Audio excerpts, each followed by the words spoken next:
لو انت واحد من الناس اللي بتدخل شهر رمضان وبتخرج منه وزنك زيادة قد 5-6 كيلو، او انت واحد من الناس اللي وزنهم زيادة وعايز يخس في شهر رمضان، او انت واحدة من ستات كتير جدا شهر رمضان بيعمل لها ازمة كبيرة جدا في حياتها بسبب شكلها ووزنها وحتى اللبس اللي بتخرج من رمضان ما بتعرفش تلبسه. فيديو النهاردة هيقول لك ويقول لك تعملوا ايه في شهر رمضان علشان مش بس ما تزيدوش في الوزن، لا ده انتوا كمان عشان تخسوا وتخرجوا من شهر رمضان بفوائد تانية غير طبعا الصيام والشعائر الدينية. يلا بينا نبدأ الفيديو، يلا بينا.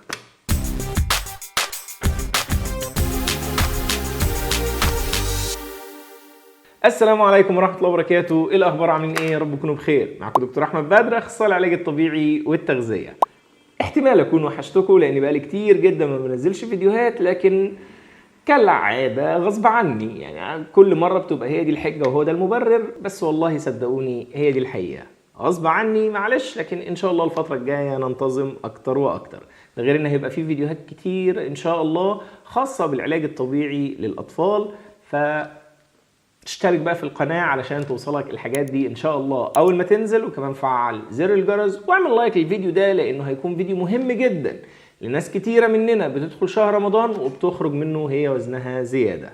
السؤال: اعمل ايه علشان اخرج من شهر رمضان وزني مش زيادة، ولو خسيت شوية كمان يبقى خير وبركة؟ الامر يا سيدي الفاضل سهل جدا وبسيط، احنا بس محتاجين نفهم اساسيات التغذية في حياتنا العادية وهنطبقها مع بعض التعديلات الزيادة شوية الخاصة بشهر رمضان. فزي ما كنا اتكلمنا قبل كده وشرحنا كتير جدا انك لازم تحسب السعرات الحرارية، جسمك محتاج كام سعر حراري في اليوم. ويعني ايه تحسب السعرات الحرارية اللي جسمك محتاجها؟ دي كانت حاجات سهلة جدا وبسيطة، بس كان ليها شرح طويل شوية في بعض الفيديوهات هسيبها لكم في الديسكريبشن، انك ازاي تعرف انت وزنك مثالي اصلا ولا لا، وازاي تحسب معدل السعرات الحرارية بتاعك، ويعني كان كلام كده كتير قوي هتلاقوه مشروح بالتفصيل في الفيديوهات هسيبها لكم في الديسكريبشن. لكن خلينا ندخل في الجزء الخاص بشهر رمضان. شهر رمضان من الشهور المميزة جدا في نظامها الغذائي، لكن للأسف احنا بعاداتنا الغلط بوظنا الدنيا، لدرجة ان في الدول الأوروبية عاملين نظام مشهور جدا عندهم وبيجيب نتائج كبيرة جدا، وهو الانترميتنت فاستنج او الصيام المتقطع، واللي بيشبه بشكل كبير جدا الصيام بتاعنا، ولكن الصيام بتاعنا فيه عدة مميزات اكتر. فخلينا نبتدي الاول بمميزات وفوائد الصيام. الصيام ليه فوائد كتير جدا على المعدة، وبالذات الناس اللي عندهم اضطرابات في الجهاز الهضمي او حتى الناس اللي عندهم قولون. شهر رمضان من الشهور او الصيام تحديدا من الحاجات اللي بتحسن بشكل كبير جدا الجهاز الهضمي واضطرابات الجهاز الهضمي اللي عند ناس كتيرة جدا مننا. كمان الصيام ليه دور كبير جدا في تحسين الذاكرة وخلايا الجسم وتنظيف الجسم من الترسبات والمشاكل اللي بتحصل فيه على مدار السنة. الصيام عنده القدرة على التخلص من كل ده. طب بس انا بدخل شهر رمضان ووزني بيزيد، السبب او المشكلة مش في الصيام، المشكلة عندك انت او عندك انت. وده ليه؟ لان احنا من ضمن الحاجات الغلط اللي بنعملها النوم. اول مشكلة هتكلم فيها في شهر رمضان وفي التغذية او في نزول الوزن هو النوم. المشكلة بتاعت الأكل دي هنأجلها للآخر شوية، بس ركز معايا دلوقتي في نقطة النوم. لو أنت واحد من الناس اللي بيفضل صاحي بعد الفطار لحد السحور، فأبحب أبشرك إن أنت حرقك هيكون تاني يوم سيء جدا. أنت لازم تنام قبل السحور وقت كافي، وده علشان الكام ساعة اللي انت بتنامهم دول ما يخلوكش تنام بعد الفجر عدد ساعات طويل، او انك تنام بالنهار وقت طويل، لان النوم بالنهار اساسا بيقلل الحرق بشكل كبير جدا. لا يا دكتور احمد، عندنا قيلولة، والقيلولة مذكورة في السنة والكلام ده كله.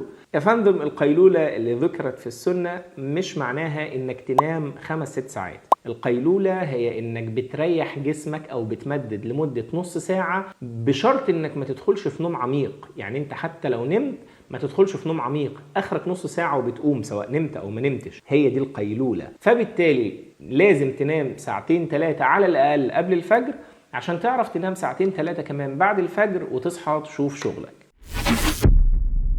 المشكلة التانية هي مشكلة السحور نفسه. الناس اللي علشان تعرف تنام وقت كافي بالليل يقولك انا هتسحر الساعة 11 12 بالليل وانام ومش هصحى بقى الفجر ولا حاجه عشان اتسحر عشان عندي شغل الصبح بدري والكلام ده كله. بغض النظر عن انك بتفقد لذة صلاة الفجر في شهر رمضان، الا ان ده كمان بيبقى ليه مشكلة كبيرة جدا، وهي ان انت كده طولت مدة الصيام وانت مش واخد بالك. احنا الصيام او السحور في رمضان بيبقى فرنج الساعة 3 ماكسيمم 4. خلينا نقول الساعة 3. الساعة 3 لما حضرتك تتسحر الساعة 11 12 فانت كده زودت عدد ساعات الصيام بتاعتك 3 ساعات زيادة، وده غير مقبول. نيجي بقى للنقطة اللي كل الناس بتبقى بتعملها بشكل غلط بشع جدا وبتأثر على الجسم بسبب تغيير هرمونات الجسم او تحديدا هرمون الانسولين. وده الهرمون اللي بيبقى مسؤول عن فتح مخازن الدهون في جسمك انها تخزن دهون او لا. طب ايه اللي يخلي الهرمون ده يشتغل بشكل غلط عند ناس كتير؟ ده لانك بتبقى صايم عدد ساعات طويلة جدا، فهرمون الانسولين بيبقى في الدم منخفض. فالمفروض لما بتيجي تفطر وجبة الفطار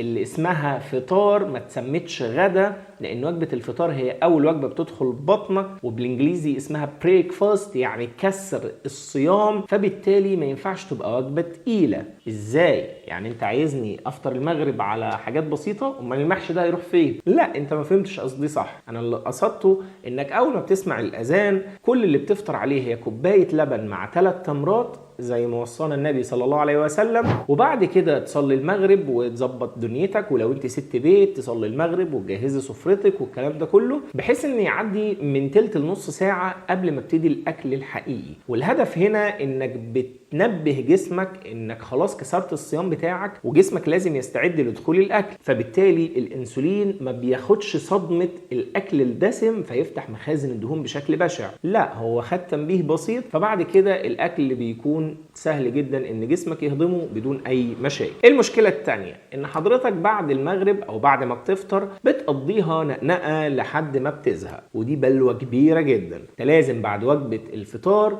تقعد من 3 ل 4 ساعات بطنك ما يدخلهاش اي حاجة غير المية، لكن حتة حلويات، شوية فاكهة، شوية عصاير، شوية محشي فايضين من الفطار، كل ده غلط وبيأذي جسمك بشكل كبير جدا. انا حتى مش هنصحك واقول لك على الفطار ما تقلش بطنك او ما تملاش بطنك علشان ما يحصلكش خمول وكسل زي ما بيحصل لناس كتير. لا، انا يا عم هقول لك كل زي ما انت عايز في الفطار، بس على الاقل من 3 ل 4 ساعات بعد الفطار بطنك ما يدخلهاش اي شيء. وبعد ال3 4 ساعات دول يعني تقريبا بعد صلاة التراويح تقدر تاكل وجبة تانية. الوجبة دي ممكن تبقى وجبة دسمة شوية لو كان فطارك خفيف، او ممكن تبقى الفاكهة او الحلويات بتاعة شهر رمضان. وبرضو مش هنتقل منها لان كمية السكريات اللي بنستهلكها في شهر رمضان هي احد الاسباب الرئيسية في زيادة الوزن في شهر رمضان. فعشان كده بقول لك كل حلويات عشان ما تحرمش نفسك، بس ما تكترش منها علشان ما تتحرمش منها غصب عنك، لان من ضمن المشاكل بتاعت انك تبقى صايم وقت طويل وبعد كده تاكل سكريات كتير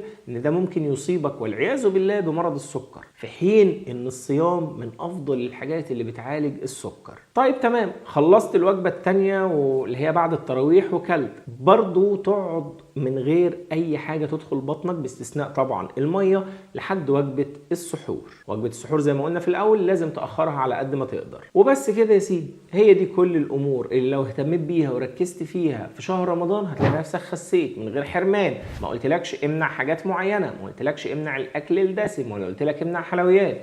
كل حاجة لكن بالعقلية المظبوطة وباحترامك لجسمك هتلاقي نتيجة ممتازة. يا رب يكون الفيديو عجبكم. ما تنسوش تشتركوا في القناة بقى وتفعلوا الجرس وتعملوا لايك كده عشان نرجع نعمل فيديوهات اكتر واكتر. كل عام وانتم بخير، والسلام عليكم ورحمة الله وبركاته.